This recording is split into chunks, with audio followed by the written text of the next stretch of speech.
Waiter discriminates against ASAP Rocky. In restaurant. The ending was viral. The late February wind whipped down Manhattan streets as ASAP Rocky finished up his session at Electric Lady Studios. It had been a long day, the kind where creativity flowed like water, and nobody wanted to break the spell by checking the time. Now, at 8:45 p.m., his stomach was reminding him that inspiration wasn't the only thing he needed. "Yo, what time is our reservation?"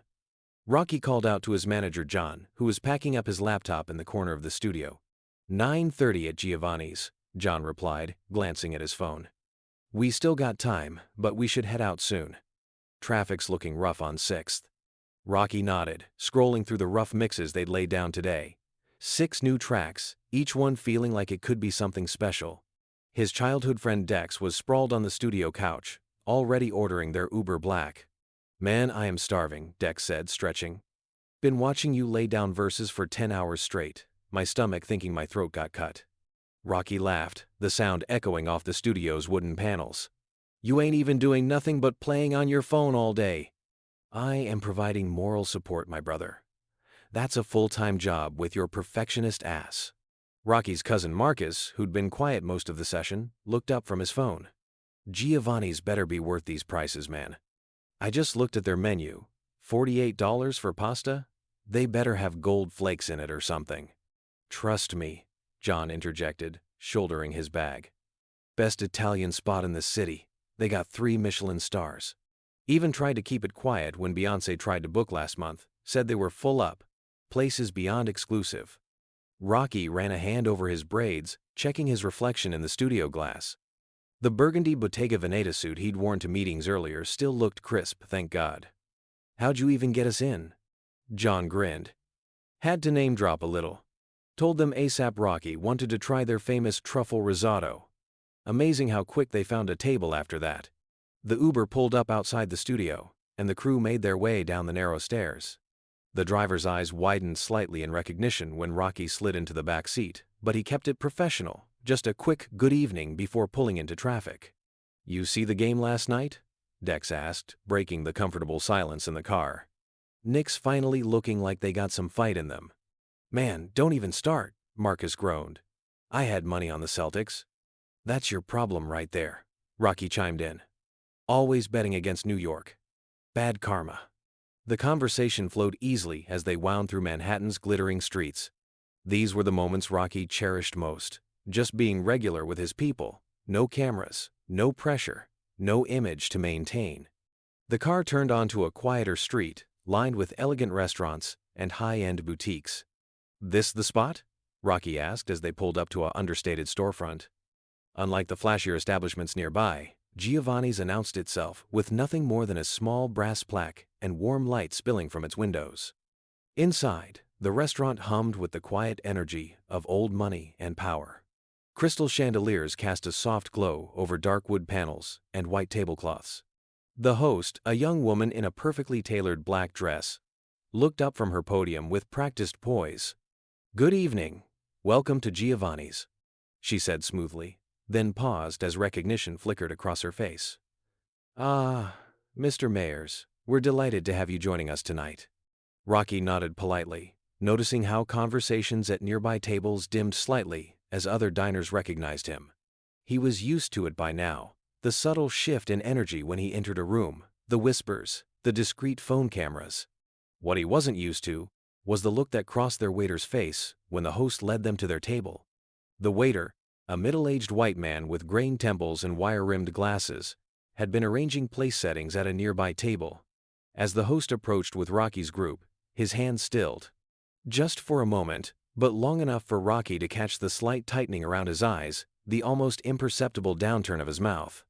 "Steve will be taking care of you this evening," the host announced, gesturing to the waiter. "He's one of our most experienced staff members." Steve's smile didn't reach his eyes as he nodded curtly. "Good evening. I'll give you a few moments with the menus." He placed the heavy leather-bound folders on the table with mechanical precision and walked away without another word. "Did y'all catch that?" Dex muttered once they were seated. "Just focus on the menu," Rocky said quietly, though he'd seen it too. That look, that energy. He'd felt it too many times not to recognize it instantly. John frowned, watching Steve laugh warmly with guests at a nearby table. "We can ask for another server if—" "Nah," Rocky cut him off. "Let's just eat. I am too hungry for drama tonight." They settled into their seats, the pristine white tablecloth before them like a blank canvas. Around them, the restaurant buzzed with the gentle clinking of fine china and crystal, murmured conversations in multiple languages, the soft steps of servers gliding between tables. The smell of truffles and garlic wafted from the kitchen, making Rocky's stomach growl. "Damn, they even got water sommeliers here," Marcus whispered, pointing to a section of the menu dedicated to imported mineral waters. $25 for water? It better be holy water straight from the Vatican." Rocky chuckled, but he couldn't shake the unease settling in his gut. He'd worked too hard, come too far to let something like this ruin his night.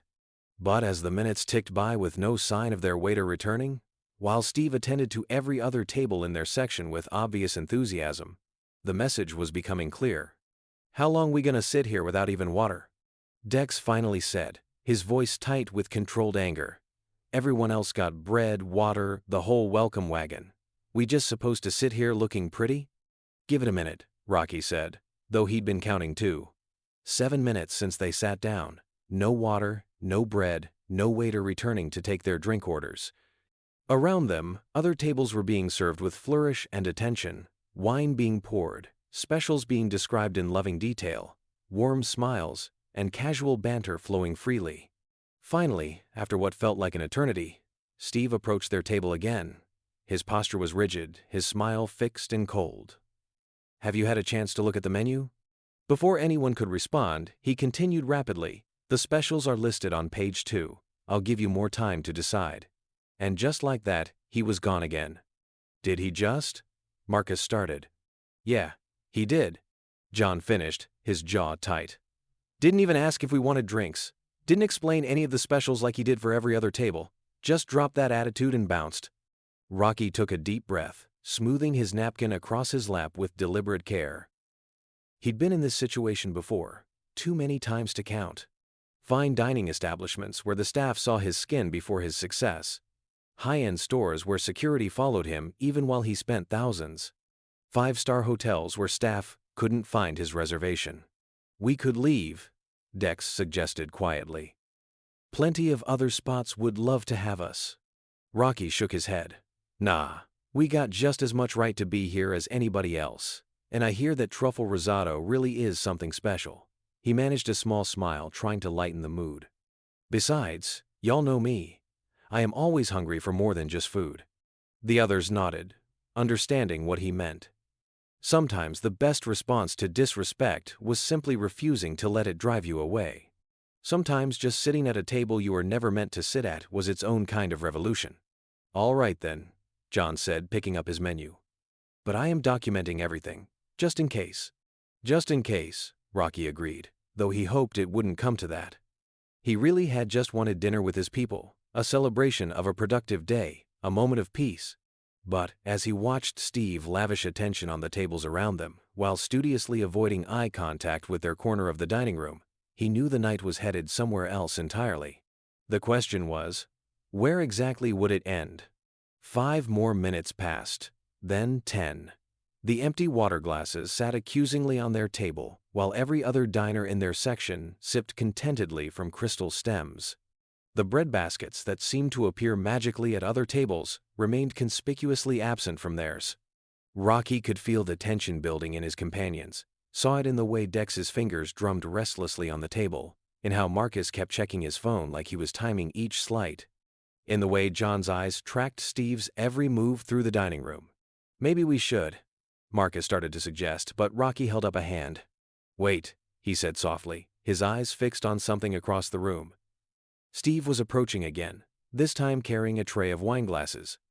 As he passed their table, his sleeve caught on one of their empty water glasses. The crystal teetered for a moment, then fell, sending a cascade of water across the pristine tablecloth. "Oh," Steve said flatly, watching the water seep into the white fabric. "How unfortunate." He made no move to clean it up, continuing on his way to deliver the wine to another table. Rocky sat very still, water dripping slowly onto his lap. Around them, conversations hushed as other diners noticed the scene unfolding. This was the moment, the point where things could go very different ways. He could feel the anger radiating from his friends, could sense their readiness to respond to this blatant disrespect. But that wasn't his way, never had been. "Interesting," he said quietly, more to himself than anyone else. Then, louder, "I think it's time we had a conversation with management.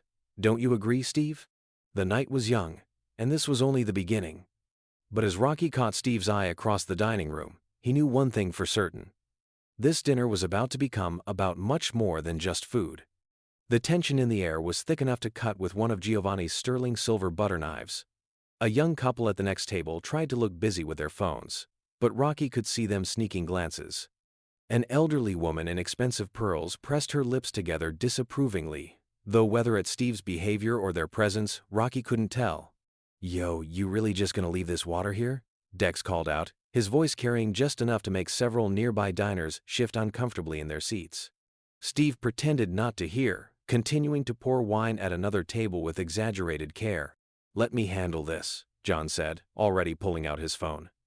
"I got the manager's direct line when I made the reservation." But Rocky shook his head slowly, dabbing at his damp pants with a napkin. "Nah, if we're gonna do this, we're gonna do it right, professional. Let them show their whole hand first." Marcus leaned forward, speaking low. "You sure about this, cuz? We could be at Peter Luger's in 20 minutes. Somewhere they actually want our money." "It ain't about the money," Rocky replied, his voice steady but carrying an edge of steel. "Never was, you know that." Just then, a young busboy approached their table hesitantly, clutching a stack of clean napkins. His name tag read Miguel, and his hands trembled slightly as he began mopping up the spilled water. "I am so sorry about this, sir," he whispered, glancing nervously over his shoulder at Steve. "Can I get you anything? Water? Bread?" Rocky's expression softened as he looked at the kid. Couldn't have been more than 19. Probably working his way through school. "Thank you, Miguel. Water would be nice. Been pretty thirsty these last 20 minutes. Miguel nodded earnestly, hurrying away to fetch water. Steve, noticing this interaction, called out sharply, "Miguel, table 12 needs clearing, now." The busboy froze, caught between orders and basic human decency. Rocky watched this internal struggle play out on the young man's face, and something in him hardened.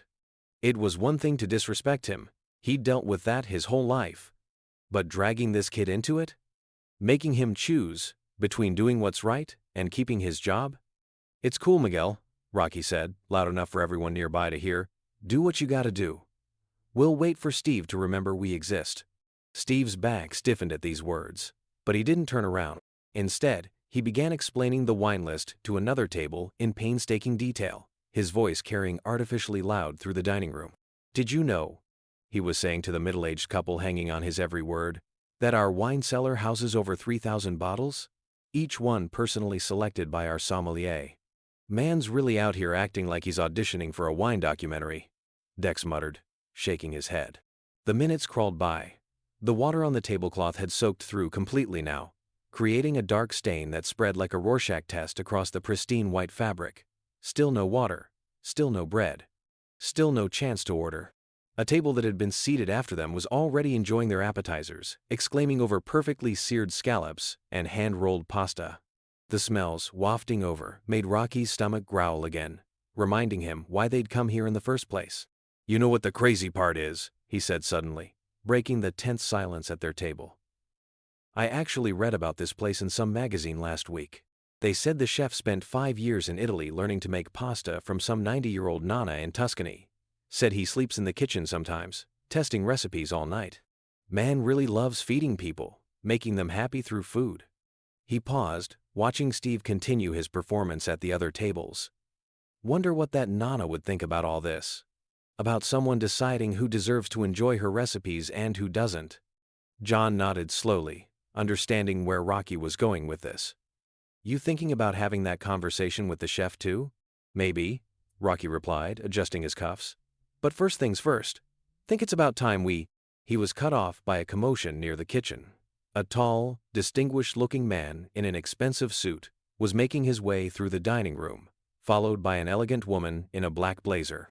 Based on their body language and the way other staff members straightened up as they passed, these had to be the owners. "Here we go," Marcus whispered, but Rocky held up a hand again. "Let's see how deep this goes," he murmured. "Sometimes the fish ain't the problem, it's the water it's swimming in." The owners stopped at a table near the center of the dining room, greeting the guests like old friends. "Mr. and Mrs. Davidson, how wonderful to see you again. How was your trip to the Amalfi Coast?" Rocky watched this interaction carefully, noting how genuine the warmth seemed, how natural the conversation flowed. These weren't bad people, necessarily, but sometimes good people let bad things happen under their roof. Sometimes they needed someone to hold up a mirror. "Should I still call the manager?" John asked quietly. Rocky shook his head, his eyes still on the owners as they made their way around the room. "Nah, let's take this straight to the top. But first." He caught Miguel's eye as the young busboy passed nearby. The kid still looked nervous, but there was something else in his expression now, a mix of shame and anger at what he was witnessing. "Miguel," Rocky called softly. "You got a phone?" The busboy nodded hesitantly. "Good. Keep it ready. Something tells me you are about to see something worth recording." The owners were getting closer now, working their way through the dining room with practiced ease. Steve had noticed them too. His movements became more exaggerated, his voice louder as he continued fawning over his chosen tables. "You really about to do this?" Dex asked, though he already knew the answer. Rocky straightened his jacket, his expression calm but determined. "Sometimes you gotta break bread to make bread. And sometimes," he gestured at their empty table, "you gotta point out when somebody won't even give you the chance to break it." The owners were only 2 tables away now. Steve was studiously avoiding looking in their direction, but his shoulders were tense, his movements becoming slightly jerky with nervous energy. "Just remember," Rocky said quietly to his friends, "whatever happens next, we stay cool. We stay professional. We let the truth speak for itself." The owners were at the next table now. Rocky could hear their warm greetings, their practiced small talk. He sat back in his chair, straightened his silverware with deliberate precision, and waited. Sometimes the biggest moments start with the smallest gestures. Sometimes a simple dinner reservation becomes something more. And sometimes, Rocky thought as the owners finally turned toward their section, you had to be willing to get uncomfortable to make real change happen. The owners of Giovanni's had just finished chatting with the table next to them when a loud crash from the kitchen drew their attention. They turned quickly, heading toward the sound without even glancing at Rocky's table. Steve seized this opportunity to swoop in, speaking just loud enough for the surrounding tables to hear. "Have you finally decided what you'd like to order?" His tone dripped with condescension. "Or do you need me to explain how a fine dining establishment works?" Dex's hand gripped his water glass so tight his knuckles went white. John cleared his throat, ready to intervene, but Rocky spoke first, his voice level and controlled. "Actually, we've been ready to order for about 45 minutes now, but you might want to start with some water. Been a minute since we sat down." Steve's lip curled slightly. "Of course. How forgetful of me." He turned sharply and walked away, not bothering to take their orders. "Man, what is his problem?" Marcus muttered, watching Steve stop at another table to cheerfully describe the day's specials in elaborate detail. "Acting like we never been in a nice restaurant before." Rocky leaned back in his chair, observing the scene around them. The dining room was a study in contrasts. At every other table, the service was a carefully choreographed dance of attention and courtesy. Servers appeared with perfect timing to refill water glasses that were barely half empty. Sommeliers materialized to offer expert wine pairings. Bread baskets were replenished before the last roll was taken. But at their table, nothing. "Remember that spot in Paris?" Rocky said suddenly, his eyes still tracking Steve's movements around the room. "The one with the 3 Michelin stars?" John nodded, remembering. "Yeah, right by the Eiffel Tower. They shut down the whole restaurant just to serve you and Rihanna. Chef came out personally to walk us through each course," Rocky continued. "Didn't matter what we looked like, what we were wearing. All that mattered was the food and the experience they wanted to create." "This ain't Paris," Dex pointed out. "Nah, it's not," Rocky agreed. "But respect should be universal." 5 more minutes passed. Then, 10. The emptiness of their table became increasingly conspicuous as plates of steaming appetizers arrived at neighboring tables. The aromas of truffle, garlic, and fresh herbs wafted over, making their hunger even more acute. A young couple seated after them was already cutting into their perfectly seared scallops. The woman caught Rocky's eye and quickly looked away, clearly uncomfortable with the disparity in service. Finally, Steve returned with a pitcher of water. As he filled their glasses, his movements were jerky, almost aggressive. Water sloshed over the rim of Dex's glass, but Steve didn't acknowledge it. "Are you ready to order now?" he asked curtly, not bothering to pull out his notepad. "Been ready," Rocky replied calmly. "But first, I got a question for you." Steve's posture stiffened. "Yes?" "That table over there," Rocky gestured to where the young couple was dining. "They came in after us, right?" "I don't keep track of seating times," Steve answered dismissively. "Nah, but I do," John interjected, holding up his phone. "Got it all right here. They came in 23 minutes after us. Already got their apps, their wine, their bread, everything." Steve's face flushed slightly. "The kitchen prepares dishes as orders are received. If you'd been ready to order when I first approached—" "But you never really approached, did you?" Rocky interrupted, still keeping his voice calm and measured. "Never told us about the specials. Never asked about drinks. Never brought bread. Kind of hard to order when you are pretending we don't exist." The surrounding tables had grown quieter, conversations dying down as people tried to pretend they weren't listening. Miguel, the young busboy, was openly watching now, his cleaning cloth forgotten in his hand. "I don't have to stand here and listen to accusations," Steve said, his voice rising slightly. "If you are not ready to order—" "Oh, we're ready," Rocky cut in.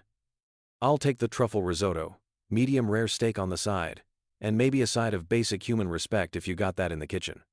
A few gasps came from nearby tables. Steve's face went from red to purple. "How dare you?" he started. But Rocky wasn't finished. "My friend here," he gestured to Dex, "he'll have the lobster pasta. My cousin wants the veal chop. And my manager? He'll take the sea bass. All of us would love some of that bread we've been watching you serve to literally every other table in here. Think you can handle that, Steve? Or is it too complicated for you to serve 4 black men in your nice restaurant?" The words hung in the air like smoke. Steve stood frozen, the water pitcher trembling slightly in his hand. Around them, the pretense of ignoring the situation had evaporated. Every eye in the dining room was on their table now. I'll put your orders in," Steve managed finally, turning to leave. "Don't forget the bread," Marcus called after him, his voice heavy with sarcasm.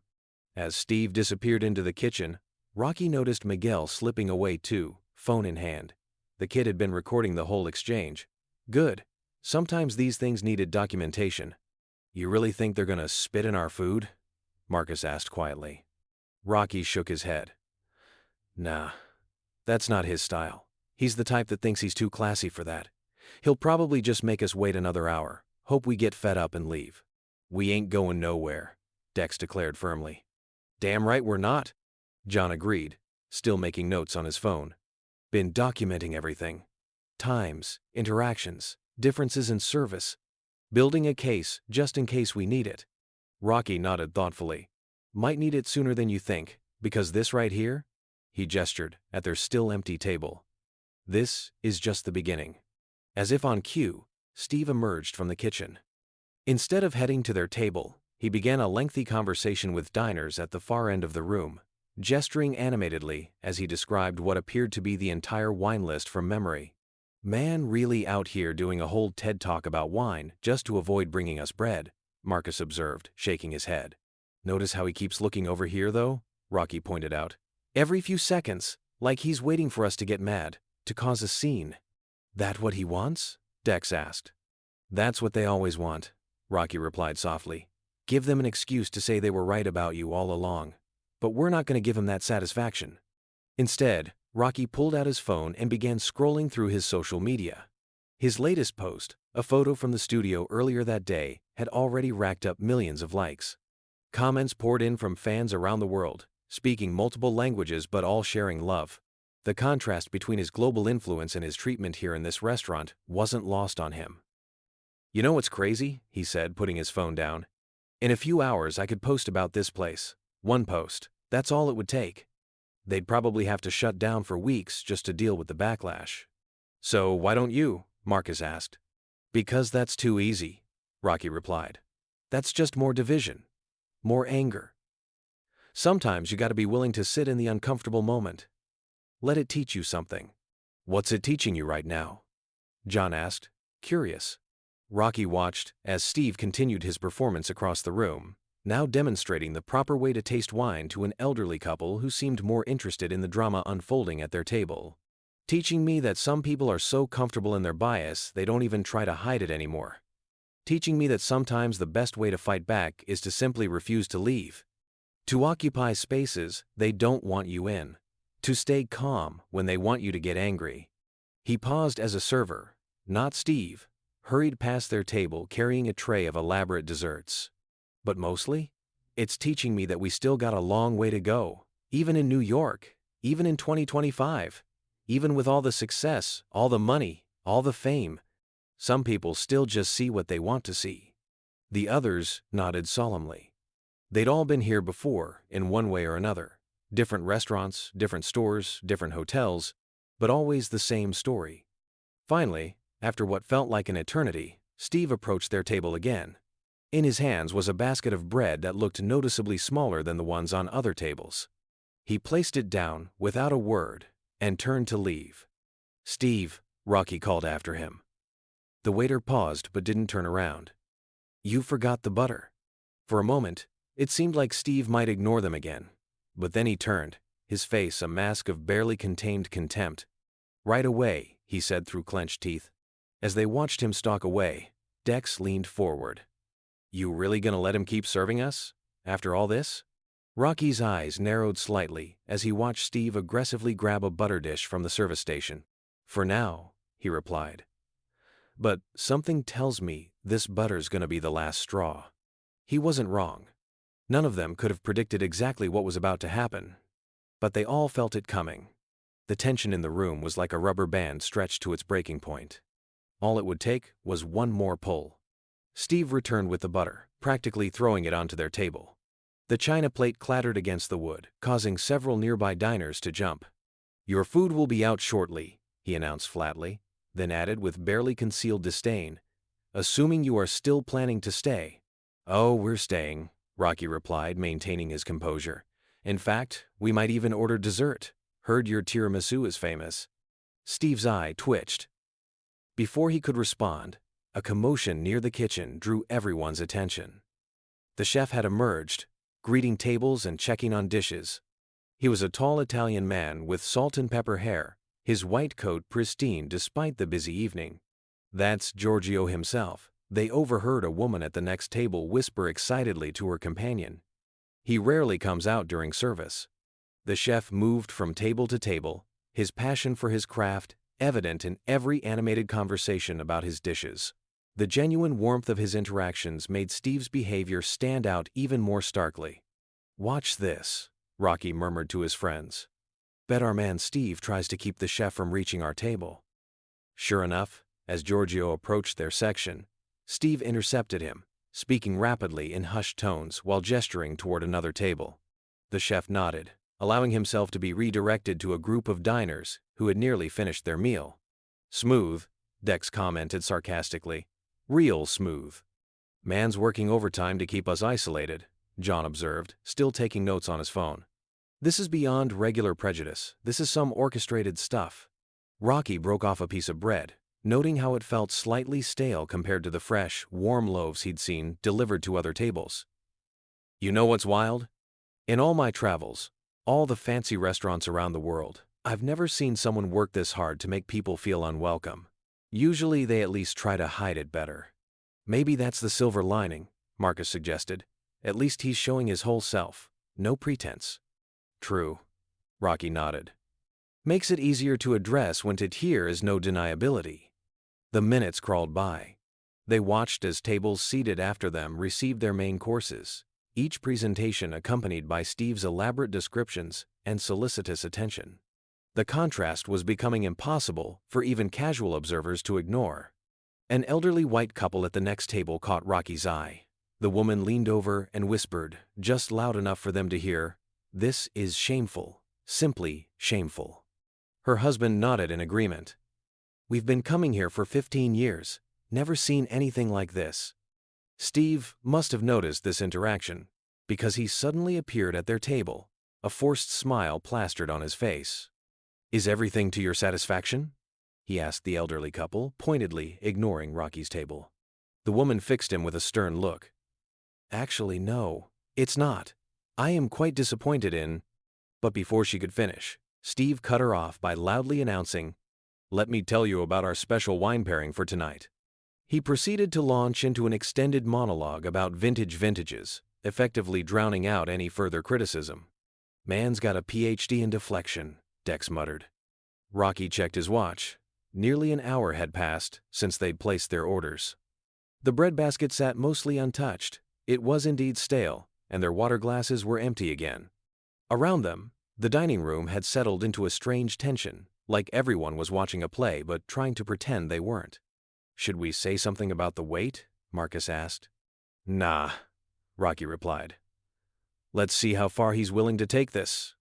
As if on cue, Steve appeared with a tray of wine glasses, precariously balanced. He was serving a large party at the table behind them, requiring him to reach over their corner multiple times. "Careful there, Steve," Rocky said calmly. "Those glasses look expensive."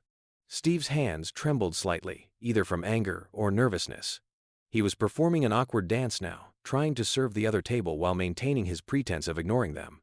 That's when it happened. Whether it was intentional or his genuine clumsiness born from stress, Steve's elbow caught the edge of the full bottle of red wine he was pouring. The bottle tipped, sending a cascade of deep burgundy liquid directly onto Rocky's cream-colored suit. The dining room fell silent. Steve stood frozen, the now half-empty bottle still tilted in his hand. Every eye in the restaurant was fixed on their corner. Even the ambient music seemed to have stopped, though that was probably just the shock making everything feel suspended in time. Rocky looked down at his ruined suit.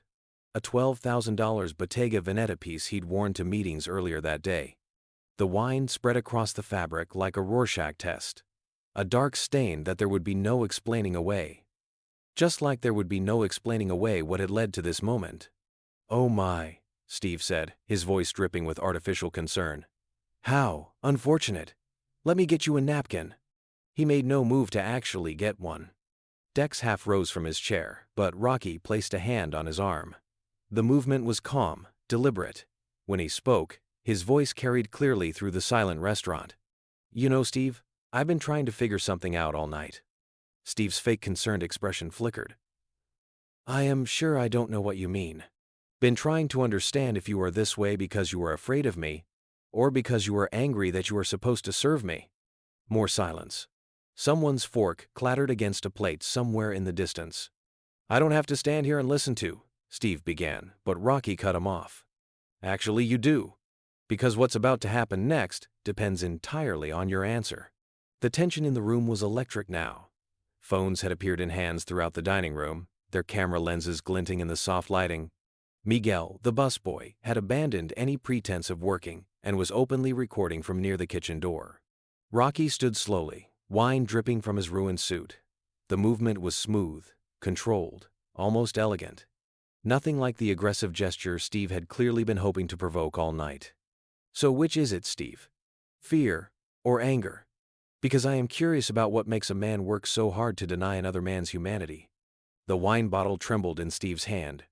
The moment hung in the balance, like a drop of wine about to fall. What happened next would change everything. The dining room at Giovanni's had transformed into an impromptu theater, with every patron now fully invested in the drama unfolding before them. Rocky stood, wine still dripping from his ruined suit, while Steve clutched the half-empty bottle like a shield. "Mr. Wright," Rocky said quietly, reading the waiter's name tag, "I think it's time we had that conversation about what's really going on here." Steve's complexion had taken on an interesting shade of gray. I should get the manager." "Yeah," Rocky agreed, his voice carrying clearly through the silent restaurant. "You probably should. But first, let's talk about how we got here." From the kitchen, several staff members had emerged, drawn by the unusual quiet in the dining room. Among them was Miguel, the young busboy, his phone still recording everything. The restaurant's owners were nowhere to be seen, probably in their office, unaware of how their establishment's reputation was hanging by a thread. Here is nothing to discuss," Steve said stiffly. "I'll have someone bring you a towel for your suit." My suit? Rocky raised an eyebrow. Nah, this isn't about the suit. This is about the last hour and a half of disrespect. This is about you thinking you could shame us into leaving. This is about every table around us getting service while we sat here being treated like we were invisible. A murmur of agreement rippled through the dining room. Several patrons nodded, having witnessed the entire progression of events. I don't have to stand here and listen to accusations, Steve snapped, his professional veneer finally cracking. This is a fine dining establishment, not some... Somewhat? Rocky interrupted, his voice sharp but controlled. Go ahead, finish that sentence. Let everyone hear exactly what you think this place is and isn't. The elderly woman at the next table spoke up unexpectedly. Young man, if I may? She addressed Rocky, but her eyes were fixed on Steve with disapproval.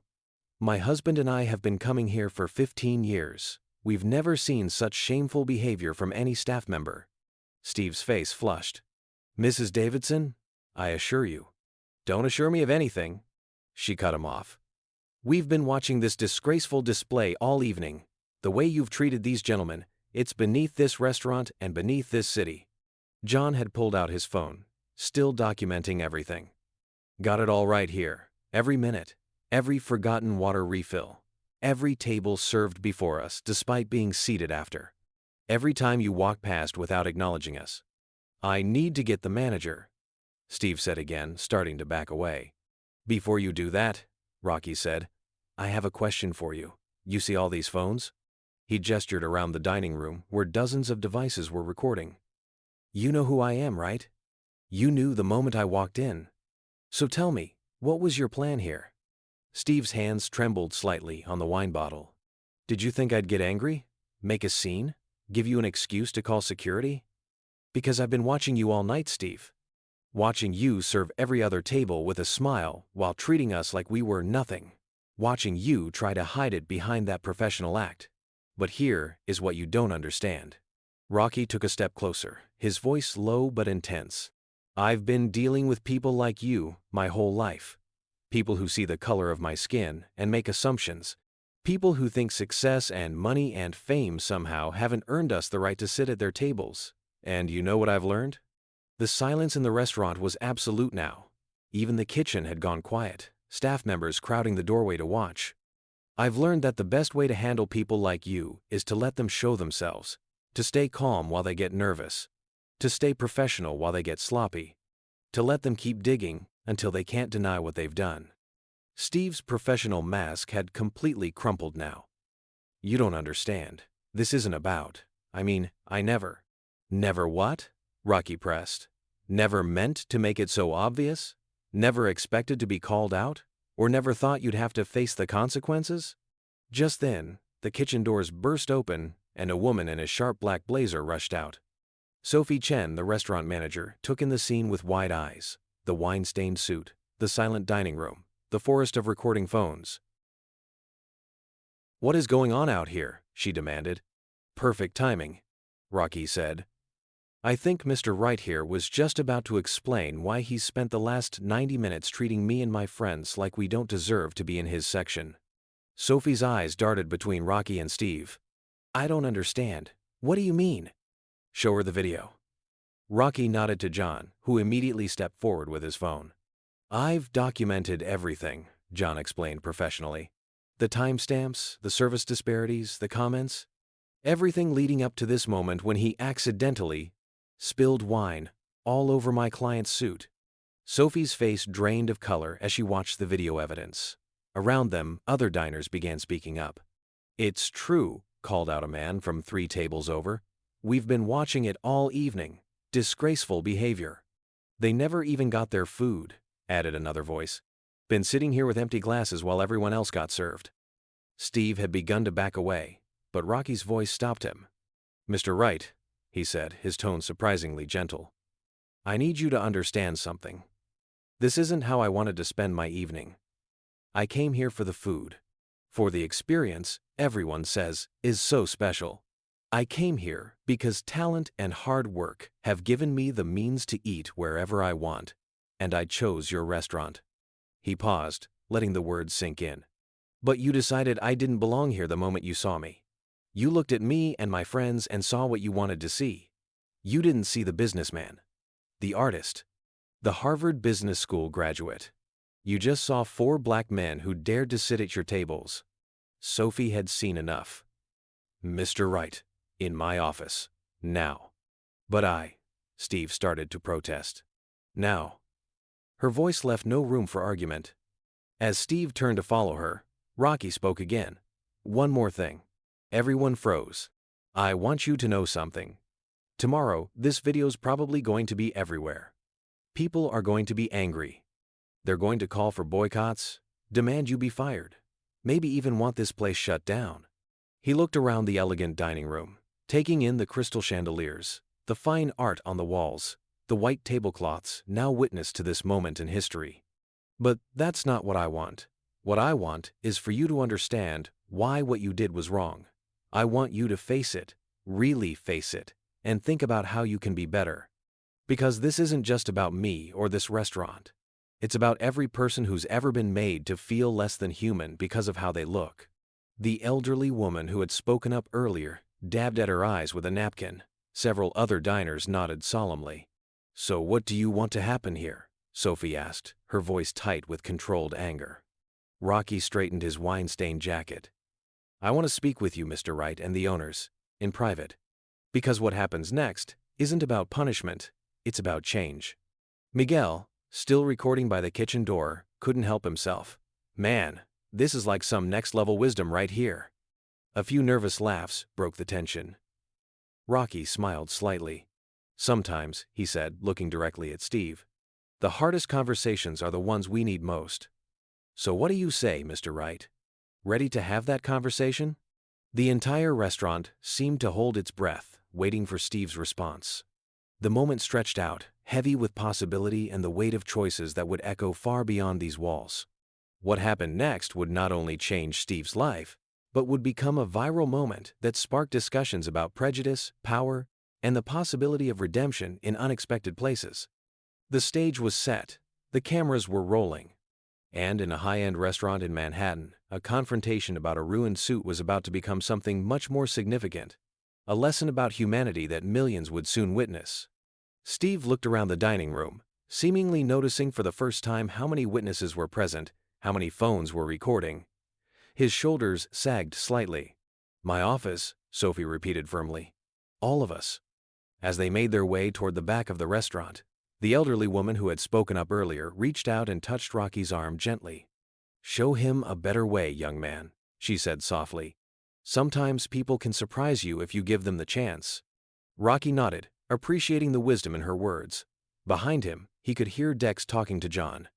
You think he's really going to try to fix this? Dex asked skeptically. Watch, Rocky called back over his shoulder. Sometimes the hardest moment is the one right before change. Sophie's office was a small but elegant space, with framed restaurant reviews and awards covering one wall. She gestured for everyone to sit, but Rocky remained standing, wine still dripping occasionally from his ruined jacket. First, Sophie began, her voice tight with controlled anger, I want to apologize profusely for… Hold up, Rocky interrupted gently. Before we get to apologies, I want to hear from Mr. Wright. Because this isn't about making him say sorry and moving on. This is about understanding. Steve sat rigidly in his chair, staring at his hands. The confidence and condescension from earlier had evaporated, leaving something more vulnerable in its place. I've been working here for 17 years, he said finally, his voice barely above a whisper. And in those 17 years, Rocky prompted, how many times have you done this to other people who look like me? Steve's head snapped up. I never… The truth, Rocky cut him off. For once, just the truth. A long moment passed. Sophie watched the interaction intently, her hands clasped tightly on her desk. I don't know, Steve admitted finally. I never thought about it that way. Just what? I just felt like you wouldn't appreciate the fine dining experience. Like you wouldn't understand the wine list, or the proper etiquette, or… He trailed off, perhaps hearing how hollow his words sounded. Let me tell you something about assumptions, Rocky said, leaning against the wall. Last month, I had dinner with the Japanese Prime Minister. Week before that, I was at a state dinner at the White House. I can tell you the difference between northern and southern Italian olive oils, explain why certain wines pair better with specific dishes, and probably name more French cheeses than you can." He paused, letting that sink in. But none of that should matter. Because even if I couldn't do any of those things, I'd still deserve to be treated with basic human dignity. You get that? Steve nodded slowly, color rising in his cheeks. "The thing is," Rocky continued, "I could end your career right now. One post on social media about what happened here tonight, and this place would be empty for months. You'd never work in fine dining again." Sophie inhaled sharply, but Rocky held up a hand. "But that's not what this is about. This is about something bigger. This is about breaking a cycle. Because if I just get you fired, you'll leave here angry and bitter, probably blaming me instead of looking at yourself. And nothing changes." He pulled out his phone, showing them his social media profile with its millions of followers. "See all these people? They listen when I speak. They watch what I do. So tonight, I have a choice. I can either add to the anger in the world, or I can try something different." Steve finally looked up, meeting Rocky's eyes for the first time. "What? What are you suggesting?" Rocky straightened up, adjusting his wine-stained jacket. "I am suggesting we turn this into something meaningful. Instead of me posting about how you discriminated against me, how about we post about what happens next? About how you are going to spend the next month working with my foundation, learning about unconscious bias, meeting people who've been affected by discrimination in the service industry?" Sophie leaned forward. "You would do that? Give him a chance to learn instead of just punishing him?" "Sometimes the hardest path is the most important one," Rocky replied. "But it has to be his choice. Real change can't be forced." The office fell silent as everyone looked at Steve. The waiter's hands were trembling slightly as he processed what was being offered. Not just a way out of this situation, but a chance at genuine transformation. "Why?" he asked finally. "Why would you do this for me after how I treated you?" Rocky's expression softened slightly. "Because somebody once told me that the true measure of a person isn't how they treat those who can help them, but how they treat those they think can't hurt them. Tonight, you thought you had power over me, and you used it to try to make me feel small. I am showing you, here is another way to use power." Tears had begun to form in Steve's eyes. The facade had completely crumbled now, leaving only a man facing his own prejudices in front of people who had every right to condemn him. I don't deserve this chance," he whispered. "Maybe not," Rocky agreed. "But you are getting it anyway. Question is, what are you going to do with it?" 2 weeks had passed since the incident at Giovanni's, and the video had indeed gone viral, but not for the reasons anyone expected. Instead of angry calls for boycotts or demands for Steve's firing, the internet was buzzing about something different. Transformation. Rocky sat in his studio, scrolling through comments on the video that had now reached over 50 million views. "This is how you create real change." Man turned hatred into a teaching moment. "This got me crying at 2 a.m. Here is still hope." Dex walked in carrying 2 cups of coffee. "Man, you see the new numbers? That video just hit 60 mil. "It ain't about the numbers," Rocky replied, taking one of the cups. "It's about what's happening because of it." He pulled up a different video on his phone, this one from just yesterday. In it, Steve stood before a group of service industry workers, his voice steady but humbled. "I thought I was one of the good ones," Steve was saying in the video. "I told myself I treated everyone equally. But that night, that moment, it showed me something about myself I didn't want to see. And instead of destroying me for it, someone chose to help me understand why I was wrong." The studio door opened again as John walked in, followed by Marcus. "Y'all watching Steve's speech again?" John asked. "Yeah," Rocky nodded. "Still can't believe how this all turned out." Marcus dropped onto the studio couch. "Remember that first day he showed up at the foundation? Man was shaking like a leaf." Rocky smiled at the memory. That first morning had been tense, Steve arriving at the ASAP Foundation offices, clearly expecting hostility. Instead, he'd found himself in a room with other service industry professionals, all there to learn and grow. "Yo, he's actually here," Dex called from the window. "Right on time." They watched as Steve walked up to the building, no longer in his waiter's uniform, but dressed casually in jeans and a button-down shirt. The change wasn't just in his clothes, his whole demeanor was different. The rigid posture and artificial superiority were gone, replaced by something more genuine. "Send him up," Rocky told the security desk through the intercom. A few minutes later, Steve entered the studio carrying a thick folder. "Good morning," he said, and the greeting was warm, natural. "I've got the final numbers from last week's workshop." "Hold up," Rocky said, gesturing to a chair. "Before we get into that, tell them what happened at Giovanni's yesterday." Steve's face lit up. "You wouldn't believe it! Remember that busboy Miguel? The one who recorded everything that night? He's been promoted to junior server. And get this, he specifically requested to train under me." "For real?" Dex raised an eyebrow. "After everything he saw?" "That's exactly why," Steve explained, his voice filled with a new kind of pride. He said he wanted to learn from someone who understood the importance of treating every guest with respect, someone who had learned it the hard way. John leaned forward.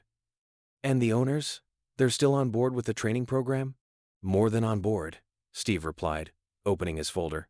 "They want to make it mandatory for all new hires, not just at Giovanni's, but at all their restaurants. They're calling it the Rocky Rule.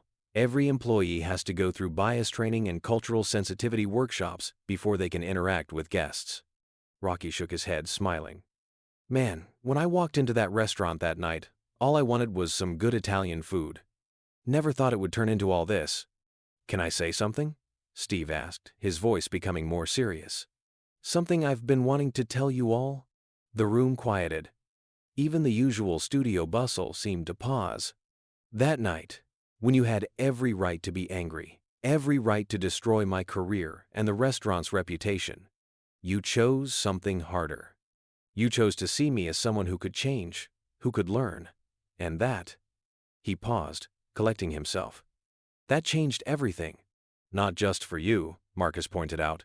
"That video sparked conversations everywhere. People sharing their own stories, restaurants reviewing their training policies." "Yeah, but it's more than that," Steve insisted. "It's about understanding that we all have blind spots, all have prejudices we might not even recognize in ourselves. And it's about being willing to face them when someone holds up that mirror." Rocky stood up, walking to the studio window that overlooked the Manhattan skyline. "You know what's crazy? Some people criticized me for not being angry enough that night. Said I was too forgiving, too willing to teach instead of punish." "What do you tell them?" Steve asked. "I tell them that anger is easy. Revenge is easy. What's hard is breaking the cycle. What's hard is showing someone a better way when they've shown you their worst." Dex snorted. "Still can't believe you got this man working with your foundation now, teaching other people about bias and respect." "Sometimes the best teachers are the ones who've had to learn the hardest lessons," Rocky replied. "Ain't that right, Steve?" Steve nodded, emotion clear in his eyes. "Every workshop, every training session, I start by showing that video. I let them see who I was that night, all the ugliness, all the prejudice. And then, I tell them about what happened next. About how someone chose to help me become better, instead of letting me stay bitter." "Speaking of workshops," John interjected, checking his phone. "We've got that panel discussion at the Restaurant Association in an hour. You both ready?" Rocky and Steve exchanged a look. Former adversaries now united in a common cause. "Yeah," Steve said, standing up. "Ready to show them what real change looks like." As they gathered their things to leave, Rocky paused by the door. "You know what the best part of all this is?" "What's that?" Steve asked. "Next time I come to Giovanni's, I know I'm going to get the best service in the house." Everyone laughed. But it wasn't just humor. It was the sound of barriers breaking down, of understanding growing in unexpected places. "Just one thing," Steve added with a grin. "Maybe don't wear a cream-colored suit next time." The laughter grew louder, filling the studio with the kind of joy that only comes from witnessing real transformation. Outside, the Manhattan streets buzzed with their usual energy, unaware that in a small recording studio, two unlikely allies were preparing to share their story again. A story about how one night of confrontation had turned into months of conversation, and how a moment of prejudice had become a movement for change. As they headed out to their panel discussion, Rocky's phone buzzed with another notification. The video had just hit 70 million views. But the real victory wasn't in the numbers. It was in the comments below from restaurant workers, managers, and customers, all sharing their own stories of learning, growing, and changing. Sometimes the biggest changes start in the smallest moments. And sometimes, the best revenge isn't revenge at all. It's showing someone a better way forward. 3 months later, the private dining room at Giovanni's was packed, but it wasn't for a typical dinner service. Representatives from over 50 New York restaurants had gathered for the launch of the Respect and Reflect initiative, a citywide program inspired by what the media had dubbed the Giovanni's moment. Rocky sat at the head table, flanked by Steve and Sophie Chen. The room buzzed with energy as servers, managers, and restaurant owners mingled, all there to learn about implementing the training program that had started with one confrontation. "Still feels surreal," Steve murmured, adjusting his name badge that now read Director of Cultural Training. 3 months ago, I was the problem. Now I am helping solve it. "That's the thing about change," Rocky replied. "When it's real, it spreads." The evidence of that spread was all around them. Miguel, now in his junior server uniform, was confidently directing the evening service. The elderly couple who had spoken up that night, the Davidsons, were there as guest speakers, ready to share their perspective as longtime patrons who had witnessed both the incident and its aftermath. "Before we begin," Sophie announced, standing to address the crowd, "I want to share some numbers with you. Since implementing the Rocky Rule and launching our training program, our customer satisfaction scores have increased by 37%. Our staff retention is up 45%. And most importantly, we've had 0 reported incidents of bias or discrimination." A round of applause filled the room. Rocky noticed Steve ducking his head slightly, still humble about his role in this transformation. "But it's not about the numbers," Sophie continued. "It's about the stories. Like the young woman who came in last week, a first-generation immigrant celebrating her medical school graduation. She told us she'd never felt comfortable in fine dining establishments before, but had heard about our changes and felt welcome here." More stories followed. A Black business executive who now regularly brought clients to Giovanni's. An elderly Korean couple who raved about feeling truly valued as guests. Each story, a small victory, a step toward something better. "You know what's wild?" Rocky said later as the event was winding down. "All this started because you didn't want to serve me bread." Steve laughed, a genuine, self-aware laugh. "Now look at me. I am serving up something way more important than bread." The night ended with an unexpected gesture. The kitchen doors swung open, and Giorgio himself emerged, carrying a single plate. "The dish that never made it to your table that night," he announced, placing his famous truffle risotto before Rocky. Though perhaps it was meant to wait for this moment. As the rich aroma filled the air, Rocky looked around the room, at Steve explaining the training program to other restaurant staff, at Miguel proudly leading his service team, at the Davidsons beaming like proud parents, at Sophie taking notes for future improvements. "You know," he said to no one in particular, "sometimes the best meals aren't about the food at all." And in that moment, in a restaurant that had once been the site of confrontation and prejudice, a new recipe was being perfected, one that combined equal parts accountability and opportunity, seasoned with understanding, and garnished with the belief that people could change if given the chance. The video of that night would continue to circulate, inspiring similar programs across the country. But the real story wasn't in those viral moments. It was in the quiet transformations happening every day, in restaurants and businesses everywhere, as people learned to see beyond their prejudices and treat each other with dignity. As for Steve and Rocky, they continued their unlikely partnership, traveling to industry conferences, speaking at restaurants, and sharing their story. Two men, who had started as adversaries, had become advocates for change, proving that sometimes the most powerful lessons come from the most unexpected teachers. And Giovanni's? It became known for more than just its excellent Italian cuisine. It became a symbol of what was possible when people chose understanding over anger, education over punishment, and growth over grudges. The next time Rocky visited for dinner, wearing a decidedly darker suit, he was greeted by a staff that had been transformed not just by training, but by understanding. His water glass never went empty, the bread was warm and plentiful, and the service was impeccable. But more importantly, every person who walked through those doors regardless of their appearance, background, or status, received the same treatment. Because sometimes the best revenge isn't revenge at all. It's creating a world where the wrongs that hurt you can't hurt anyone else. And that's a dish worth waiting for. The end.